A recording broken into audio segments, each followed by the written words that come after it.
Continuing our walk from the Weeping Tower, we pass behind the St. Nicholas Church along the Kalksluis to the Zeedijk, travelling further back in time as we go. The Zeedijk or Sea Dike used to be the barrier between the sea and the city, constructed in the early 13th century. Well, this is the Zeedijk, but we want to go this way, just to the top here, and have a quick look.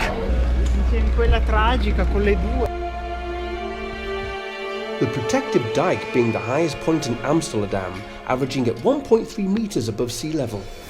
The street also hosts many bars, restaurants and shops. It forms the border of the Vollen, the walls, known as the Red Light District.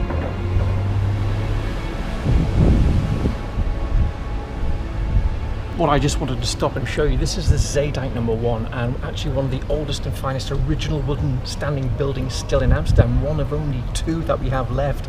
So I thought it was probably interesting to see what the city looked like back then, like this. This was built in about 1550, give or take. The house, built in 1544 to 1550-ish, after the First Great Fire, was since then recommended to build using brick for obvious reasons.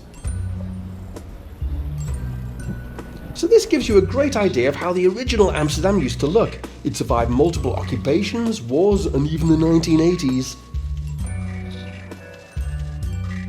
It's a cafe or pub named Inter Apien. In the Little Monkey, I'll leave you to ponder the name. The other wood house, the oldest, is in the Begijnhof, but it's not the oldest existing building in the city. This claim actually goes to the Vermoestraat 90, an unassuming 19th century facade, but the internal structure dates back to 1485.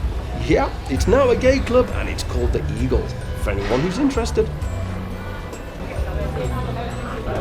But standing opposite this old house is the Olaf's Chapel, the Olaf's Church, this.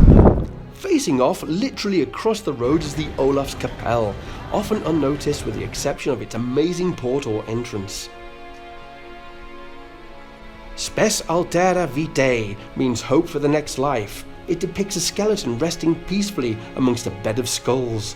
The date was designed by, yep, you guessed it, Hendrik de Keyser in 1603 to 1620-ish. The gate was originally analogically designed for the cemetery, which rested at the Vestermarkt, but then this was actually moved to the Bloemgracht in 1655. The gate was actually moved here to the Olaf's Kapel. So now we're going to nip inside the Olaf's Chapel, have a quick look, and walk back in time to 1440. You ready? It has been assumed that it was named after Saint Olaf in honour of the Viking ruler Olaf I, who rejected Norse mythology for Christianity, and the fact that Amsterdam had close links and lots of Norse traders that actually lived in the area. However, it's more than likely that it was named after Saint Adolphus, the patron saint of dikes. Yes, dikes. Built here on the Zeedijk, one of the most important sea defences for the city.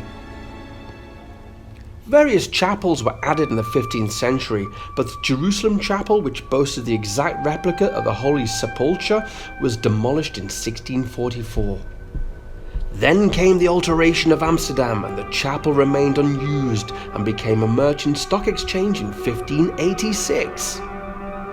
In 1602, the chapel was transformed into a reformed church, who held services there, extending it further in 1644. The church remained pretty much the same throughout the next couple of centuries, with some slight modifications, so it includes some late Gothic and Renaissance architecture. It survived a fire in 1820, and then it had its final service in 1912. In the 1950s, the chapel was used as a cheese market of all things.